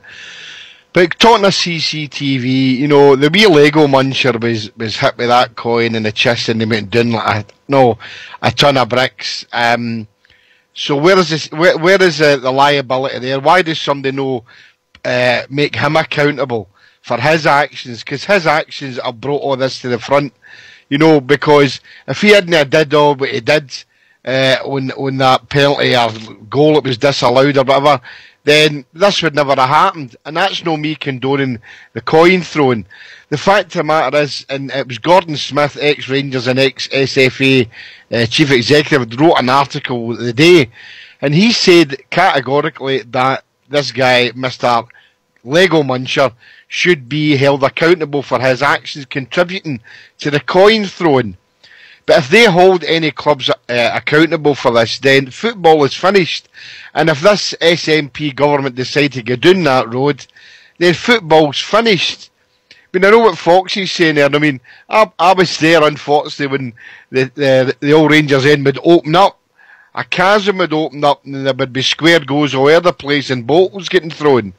And that was hairy in at the same time. You know, there was no money getting thrown in. I used to get drunk with the bottles, but I couldn't get any money to get back home. But all kidding aside, if they put liability onto the clubs, then that's done now. FITBA's done. The clubs should be allowed to police themselves. My God, there was that many CCTV cameras about, especially at Ibrox and at the Pedo Dome, that surely they can catch the culprits. And I'd like to think that this is just a fallacy through media speculation and scaremongering that they're going to make clubs liable. Absolutely scandalous. Cushy, you raised the subject. Will you like to elaborate on it, mate?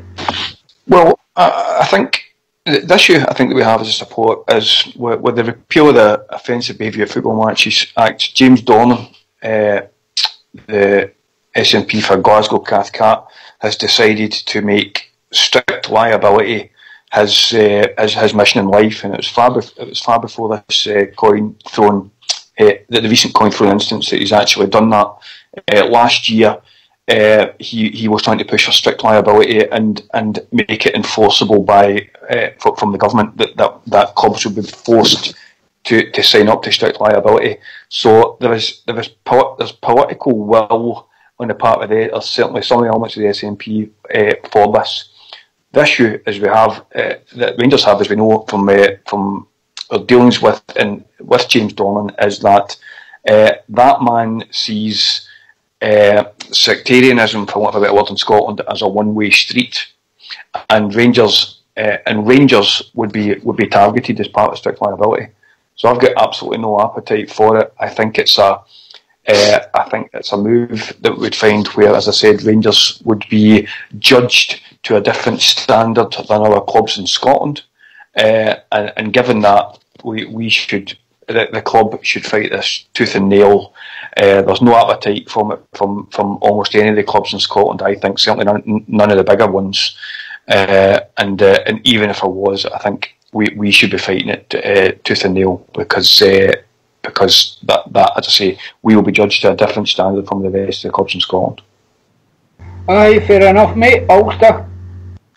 I think Cushy's right there as well. You know, I think they brought the Offensive Behaviour Act and all in as well, but for me it's to probably target one certain club in Scotland. Unfortunately, it's not going to be a level playing field, so I hope it doesn't come in. I think Blue makes a good point as well. You know, the clubs are paying a lot out to the police to obviously police these games. So it's their job as well to try and catch these people before they do it. I know that's easy saying that, but especially after the case as well of all the CCTV. And I think the clubs are doing all they can. There's thousands of supporters turning up to these games, and you know the clubs are always coming out to condemn the people involved. And you know, if they're caught, the clubs are obviously giving these people bans from their ground. So I think the clubs are doing all they can. So I hope it's something they don't bring into the Scottish game. George? I will never ever come into the Scottish game. I read Gordon Smith's article the day through, and he was saying they tried to vote it in before, and out of the 94 members, 4 of the members, I think it was 3 or 4 of them went for it, and the rest were against it. The Discipline in Football Act, that was put down as a register, but it was never ever on the forum. It was never ever put down as a football. It was put down as just a national thing. They couldn't mention football because all teams would be suspended for European events. Champions League, if the women got the World Cup, they would have to withdraw for that. Alex McLeish's team qualifying for that would all have to stop. Scottish football could not survive if they went for this, so they'll never ever do it. It's just something that could never ever get brought into football. I think it happened in Greece too. They done sort of, was it Greece or Denmark? I can't remember where it was, and they done it, and they were suspended for all European because that's them bringing their political thing into football, and you're not allowed to do that, so it'll never happen in Scotland. And to be honest, I mean, something needs to be done about throwing these missiles and things like that. Something does need to, because there's no need for it, but it'll never ever happen in Scotland. I think you're right, mate, but the point is we're having this discussion here, and I think everybody's got to be acutely aware of their behaviour at the football. I don't know about any of you guys, but I go to a game, or when I could go to a game, I'm going to a game, I'm very aware of how I'm behaving. You know, there's women at games now, there's kids at games now, you know, and it's a more sedate atmosphere, if you ask me, with the seating and everything else. But if I'm to stand there and throw something on the pitch and everything else, there's a hell of a good chance the club is going to get punished for that. And the Rangers support in particular, I'm not interested in anybody else, but the Rangers support in particular need to waken up to this. I don't agree with you, mate. Go ahead then, Jimmy. No, I'm telling you, see the steward in Ibrox, it's atrocious, right? It's atrocious. Now, I'm what I would probably term as probably one of the biggest bigots going, right? But I don't date the football anymore. I was the same as the rest of the old heads on here, and I done all my singing of the sash and Derry's Walls and all that many years gone by. But at Ibrox now, you'll get more chance of getting thrown out of the park by a steward for having a bottle of water than singing the sash, mate, or using the Fenian word or any other words. The steward at Ibrox is absolutely rubbish, and some of the things I've heard that run about me, I mean, I'm not there to tell anybody no to do it, but that's still happening, mate, and it's still happening. So it's up to them whether they want the club in the future to get banned or punished in any way. But the stewards do nothing. Do you know what? And you know something? I don't blame them. There's a lot of wee boys and lassies and people who look as if it's the only job they've got. It's no policemen. The policemen are outside. Maybe they're sparsely inside in certain areas. The stewarding is rubbish. It still goes on, and it goes on big time. So, for anybody to say that it should be stewarded, then I'm afraid too, it's not going to work that way, mate. Because it's still happening. I go, like yourself, to enjoy the football and enjoy in the Rangers songs. But obviously the songs that are supposedly banned are still sang in some sort of nature. But the language that comes out a lot of people, I can tell you, is still there. If you don't hear it run about you, then that's fair play. But I can categorically tell you, run about where I sit, it is quite prevalent, mate. See what he's saying there, by the way, true. 100% I agree with him. See, the shooting at Ibrox is absolutely horrendous. Up to 2 years ago, there was a wee boy on my bus, he had Parkinson's or whatever, I had a disease anyway, and we still took him to the games, and we took him in, put him in his seat. He's had the same seat for 15 years, and we took him away, and he bought a burger every week outside the ground. He bought a burger outside the ground every week, true, and he couldn't tell him not to take it in. He went to go. Cairo, can you go on mute, mate? Go ahead, George. He used to buy a burger, true, Ken, and you couldn't tell him not to take it in. He was really no well, the guy, and you couldn't tell him not to do this, true. And he used to walk in with it, and he used to take it off him and try and pull him back and things like that. We used to bring a tear to my watching this because he didn't know true. But it's all right for folk to sneak into the toilets, and I'm not want to start hanging folk. They're smoking and doing all this carry on. But this guy's disabled, isn't even allowed to walk in with a burger true. It's absolutely crazy. The stewarding at Ibrox is absolutely for that G4S or whoever it was at Ibrox. Absolutely ridiculous, terrible. I would just get rid of them all. Don't get me started on the smoking. Listen, Cal Max grassing me up in the lobby says, sorry, True, I seen you and Ali Bally's behaviour when you were in with the Union Bears. The point I'm trying to make is it's changed days at Ibrox. You can't get away with things like that anymore. The club will be punished.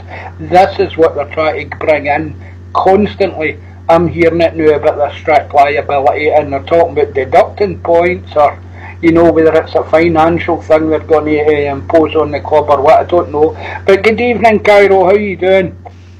No, not too bad. I've got a bit of the flu.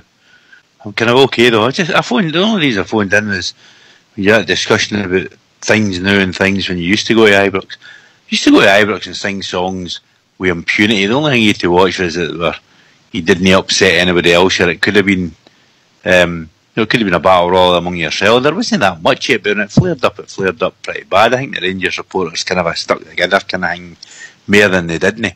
But you always seem to stand in the same place. Well, we did at Ibrox anyway. You stood in the same place. You go to know all the guys all around about you. And it was just, you sung the songs. The stewards, the stewards didn't really bother you as long as you didn't cause any bother. The PC stuff and everything you get now, and you go into Ibrox, I think it's a lot safer, and you do get people swearing and shouting and bawling and that, but they're no, it's obvious, because everybody looks at them and sees them and that. I mean, I rant and I rave at the football and all that, but it's not football related. I sing songs. I'm in the Copeland rear. There are not many folks sing up there, but I try and sing as much as I can with them. If there are folks singing and that kind of thing, or I start a song myself if I'm in the mood. And it is different. You think back to the 1970s and that kind of thing, everybody sung. Everybody had a drink before they went to the game. It was a social, that's what football was all about. Nowadays it's different. There are families there. I'm totally different from what I was when I was younger. I sing and that, but I don't do the add-ons for a start, because I know I could get any bother, and a wee daft steward will come up. You don't want to put a wee daft steward in that position, because you're right, they're in the minimum wage. Half of them haven't a clue what they're doing there. If you screamed at them, they'd run away anyway and come back with 10 big policemen kind of thing. So it is different. The total atmosphere different. I think it's for the better, but I don't think you should stop us singing. I'm a sticks and stains man. I think we should be able to sing what we want to sing within the bounds of what we sing, and let them sing what they want to sing, and you get home and that's it done with. I just think it's a nonsense, all this PC stuff now. And I don't know, I mean, football's going to live or die by it, but if you lose that sort of a tribalism, if you like, call it, even if you're a Hearts supporter, a Motherwell supporter, a Falkirk supporter, you go and you support your team and you sing your songs. You're there to wind up the other team. Now, that's not to say you get sing stupid stuff and all that kind of thing. Rangers and Celtic's different, absolutely different, no problem with that. But the Rangers supporters were always what the Rangers supporters were. And the songs they sung were songs that were there, that showed what they were and supported the team. I mean, the Billy Boys, for me, what a battle cry that is. Whenever we started singing that at Hampden, or when we started singing at Ibrox, you could see the players, you could see the hairs in their neck bristling up. So for me, it's the contrast isn't so much what the folk want to sing or what the folks swearing or who says this. I think the contrast is it's a lot more policed now. It's a lot more controlled, and it does still happen. But it's hard to break that sort of especially the young guys. Young guys, now, when I was young, if somebody tell you stop singing, you tell them to piss off. Basically, they'd never tell you though, because everybody was singing. Nowadays it's kind of a different. You're more aware of it nowadays. Absolutely, more aware. You're more cameras. Different atmosphere. Cameras. A steward comes up, and the things the steward pick on, as you say, they pick on you for this PC stuff now rather as serious stuff. And it's a bit like policing in general. Somebody shouted something, you get 10 Polish on about you, whereas 14 houses are getting broken into back at Ballanark or something like that. They're focusing on the wrong things just because that's what the PC thing is, So I still get that buzz when I go to the football and we're singing these songs. I remember, I think I've said it before on here, I went to the Scotland-England game, and my uncle were there and we were all singing. Scotland fans were all singing. And my uncle said to me, that's a great sight. He said, you don't get any better sights than that. And I said, I was at Hampden. It was a couple of months ago or so, whatever it was. The Rangers had played Celtic. And it was at the time that the Rangers supporters were singing Derry's Walls to the tune of Amazing Grace. And I says, that was a better sight. I says, you're right, son, you're right. And it was. But that, that's a sort of a different, that was what it was. Nowadays, if you do it, you're conscious of what you sing, how you sing it. If you sing they're going to be sectarian tunes now, all that sort of thing. But the steward could come up and tell you, stop doing this. And you daren't say, it's not like you daren't say nothing to the wee guy, because, as you say, you're the minimum wage. And plus the cameras are there, so if anything does happen, you're going to get, pulled up. And it doesn't matter what you say, they'll make the cameras say what the cameras want to say. So it is different. You've got to watch yourself. The thing with it is as well, gentlemen, is, you know, if you get a sectarian conviction on your record, you know, the effect that'll have on your future labour, you know, getting a job and things like that is absolutely shocking, you know. I think I think you're dead right, mate. I think there's far more serious things going on, but it's been hyped up by people looking for funding for certain projects and everything else, you know. It's crazy. It's an industry in Scotland. Aye. It's all the same folk. It's the same folk that chunter it up all the time. I mean, now it's getting stoked anew with Neil Lennon. I mean, you look at the pictures, and I don't know if it got hit in the face with the coin or no. For me, it certainly didn't look like it got hit in the face. It looked to me as if it got hit in the chest. Collapsed like a coom. Wee Morellis was oblivious to the fact that he got hit in the side with a coin. The point was they did get hit. That's right. No, I don't disagree with that. Nobody should be subject to that. Absolutely. I don't think it's right, and I think, you know, as you said, I think George said earlier on, anybody going to their work, they shouldn't be subject to that. But I'll tell you what, somebody going to their work and waking up everybody else every morning, because that's the way they feel, and maybe shouting and bawling or turning around and, you know, causing some consternation with other folk. For every action there's an equal and opposite reaction. So if you do that every single... There's only one common denominator with this is Neil Lennon. He does it with the Rangers supporters, he's done it with his Hearts supporters, he's done it in night suit with folk, where he causes the bother, or he causes a situation where there's his tensions get high, and then the time anything happens, he's the first one, and he starts playing the sort of I'm the victim card, you know, it's because I'm an Irish Catholic. But you see, how many other managers do you see flaunting themselves, causing as much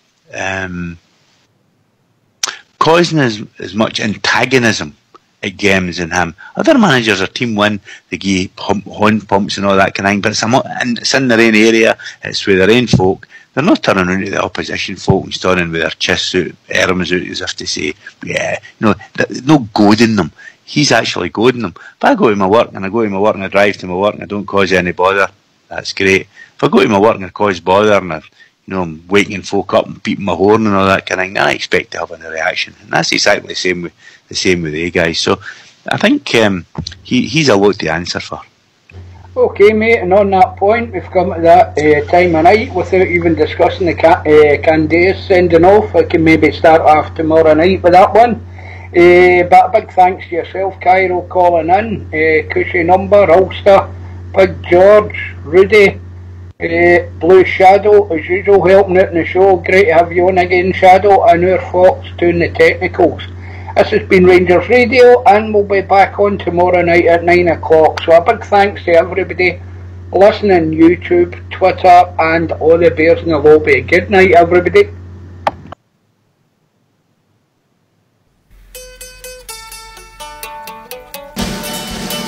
There were cheers from the crowded congregation as the light blues emerged beneath the stand, to the sound of the very latest music that was played by the Government Borough Band. The excitement was tense, the game was starting as the Rangers kicked off amidst the roar. For the yells and shouts were just terrific when the one and only Glasgow Rangers scored. We'll support no other team but Rangers and follow wherever they may go. So drink a toast to Glasgow's football heroes who play in red, white and blue in Dunbar go.